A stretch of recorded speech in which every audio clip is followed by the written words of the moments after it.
Ciao a tutti e bentornati sul canale. Oggi parliamo di un tema caldissimo, il narcisista. Ne abbiamo già parlato sul canale, ma vale la pena rifare il focus un attimino perché a tutti noi è capitato o capiterà di incappare in questo personaggio.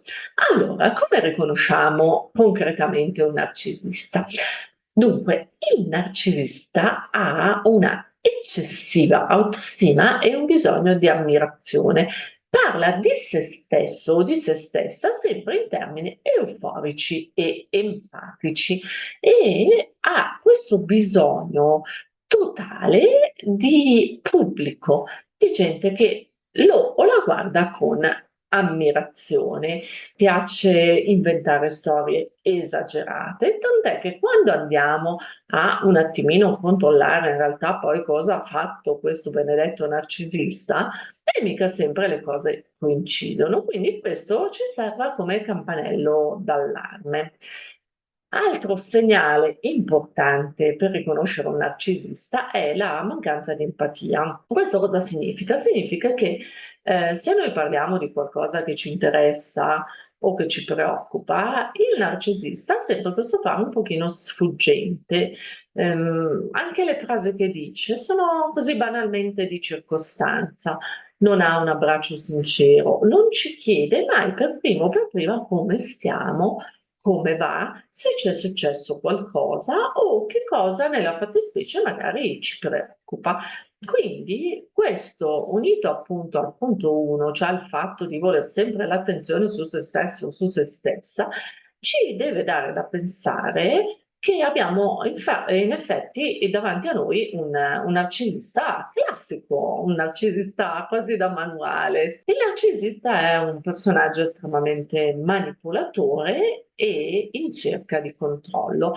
La manipolazione la attua in molti modi. Sovente il narcisista è purtroppo una persona intelligente, una persona intuitiva di chi ha davanti, delle fragilità e delle debolezze della persona con cui si rapporta. Quindi cercherà quella sorta di attenzione negandosi. Il narcisista sovente fa ghosting, sparisce, ricompare. Quando noi gli diamo attenzione, appunto, tende a sparire. Poi se per 2, 3, 4 giorni siamo noi quelli che non si fanno sentire, che banalmente abbiamo le nostre cose da fare, quindi magari, non essendo noi narcisisti, non lo facciamo neanche per tattica, ecco che ricompare e, come si suol dire, fa tutto lui. Ah, non ti ho più sentito, ah, ma non vuoi vedermi, ma perché non organizziamo mai niente assieme, ma dai, facciamo qualcosa, o come mi sei mancato o come mi sei mancata. A quel punto noi ingenuamente diamo corda a questa cosa e è lì che il narcisista magari ci risparisce davanti alle mani. E questo chiaramente crea in noi una sorta di effetto yo-yo psicologico che prima di tutto non ci fa star bene, ma che se non riusciamo a capire immediatamente il meccanismo ci tiene effettivamente strettamente legati al narcisista. Questo appunto perché il narcisista ha piacere di esercitare un controllo sulle persone. Questo perché ha subito una situazione di distacco in cui lui o lei non aveva il controllo da parte di uno dei genitori, alle volte addirittura entrambi, e quindi tende proprio a voler essere lui, lei, quello che controlla. Tendenzialmente il narcisista è anche colui che lascia spesso e volentieri perché? Perché è l'ultima disperata mossa di controllo nei confronti del partner, cioè anticipa il distacco creandolo lui o lei. La mancanza di responsabilità. Questo significa che il narcisista, proprio per la paura di legarsi, perché poi il fondo è realmente questo, tende a non assumersi responsabilità. Spesso il narcisista è molto euforico in fase iniziale, poi quando in realtà ci si aspetterebbe non tutta l'euforia che ha messo, ma almeno in parte, ecco che il narcisista inventa mille scuse e si sfila. Il narcisista è il tipico che vuole comprare la casa al mare e vuole che tu l'accompagni, che vuole cambiare macchina e vuole che tu lo accompagni, che ha 100 progetti e vuole che tu ne faccia parte. Quindi, anche con tanto entusiasmo, proprio se noi siamo persone pratiche, concrete e crediamo a questa cosa, tendiamo a farci coinvolgere. Non appena il narcisista vede di, aver preso all'amo la preda, chissà perché, subentrano tutte le disgrazie di 'sto mondo, tutti i problemi di 'sto mondo, non è mai colpa sua, ma tutto quello che aveva detto che avrebbe voluto fare, magicamente svanisce. Quindi teniamoci conto anche di questo, che una persona molto, molto euforica in fase iniziale probabilmente ha un'importante sfumatura di narcisismo nella sua personalità. E di contro, proprio per questa dinamica, il narcisista tende ad avere relazioni superficiali.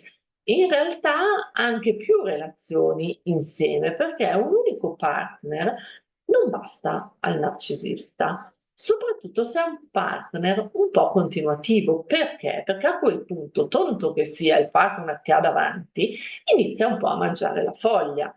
Quindi tutto il castello di carte che ha costruito il narcisista per dare un'immagine di se stesso e di se stessa che poi non è la realtà, inizia a scricchiolare. Quindi il narcisista ha bisogno di sempre nuove vittime per alimentare proprio il suo narcisismo di base. E un partner continuativo che man mano lo spoglia un po' dei vestiti nuovi dell'imperatore, come nella favola, non è più così appetibile. Quindi teniamo conto anche di questo, che per quanto ci può sembrare profonda la relazione che abbiamo con questa persona, e per quanto questa persona non riesca a staccarsi magari anche da noi perché siamo diventati parte del meccanismo, ecco, rimarrà sempre e comunque, pur protratta negli anni, una relazione superficiale. Il narcisista, per mantenere sempre questa sorta di controllo, tende a criticare e disprezzare molto la persona che ha di fronte. Le critiche alle volte sono grossolane e quindi sono, tra virgolette, un buon segnale per capire di avere di fronte un narcisista. Sono palate di letame che il narcisista ci tira addosso, spesso e volentieri proprio anche senza il minimo motivo. Ma più spesso sono critiche subdole, cioè tendono a minare la nostra autostima un pochino più, alla radice, ma in modo velato, perché ti ricordo il narcisista è comunque una persona intelligente di base e quindi riesce a manipolare e usare tecniche proprio per mettere noi in discussione. Questo è il famoso gaslighting. Ho fatto un video su questo tipo di manipolazione, guardalo perché è interessante. Alla fine il narcisista riesce a far dubitare la persona a cui fa gaslight di se stessa. Uno dice: "Ma no, ma quella cosa l'aveva detta, ma no, ma son sicuro che m'aveva detto che era andato lì o che aveva fatto questa", ma boh. Le prime volte uno pensa: "Ma sarò io che mi sbaglio, son stata poco attenta, poco presente". Poi gli episodi si ripetono e a una certa ci rendiamo conto che no, non siamo noi a essere rimbambiti, è lui o lei che ci sta manipolando.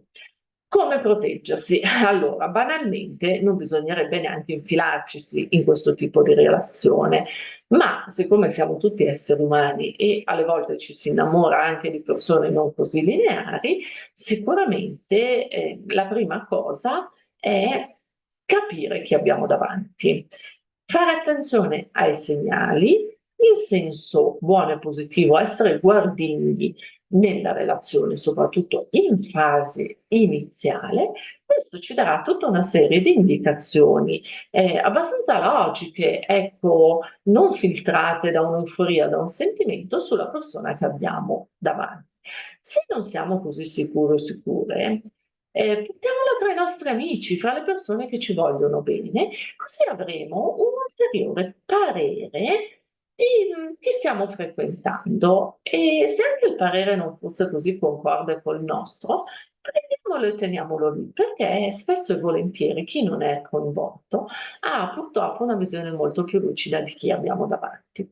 Quindi rendiamoci conto di chi abbiamo davanti, rendiamoci conto che non è una relazione sana e iniziamo a lavorare gradatamente per staccarci, per riconquistare la nostra autostima, poi diciamocelo, per chiudere definitivamente con una persona che non ci sta minimamente facendo del bene. E facciamo attenzione che spesso e volentieri il narcisista mette sul tavolo un aiuto economico, un aiuto fintamente psicologico, un aiuto fintamente emotivo per creare un legame di dipendenza, ma questo legame, ricordiamoci, è sempre solo a uso e consumo. Quindi davvero, davvero facciamo attenzione al narcisista. Un abbraccio a tutti e se sei in questa situazione spero veramente che il video ti sia servito e se qualche tuo amico o amica è nella stessa situazione, consiglialo perché alle volte anche appunto un video su YouTube, quindi un parere esterno di una persona non coinvolta, può essere quello che ci fa partire l'attenzione nei confronti di una situazione che ci mette a disagio, ma di cui non abbiamo così chiari i parametri. Grazie ancora, un abbraccio a tutti.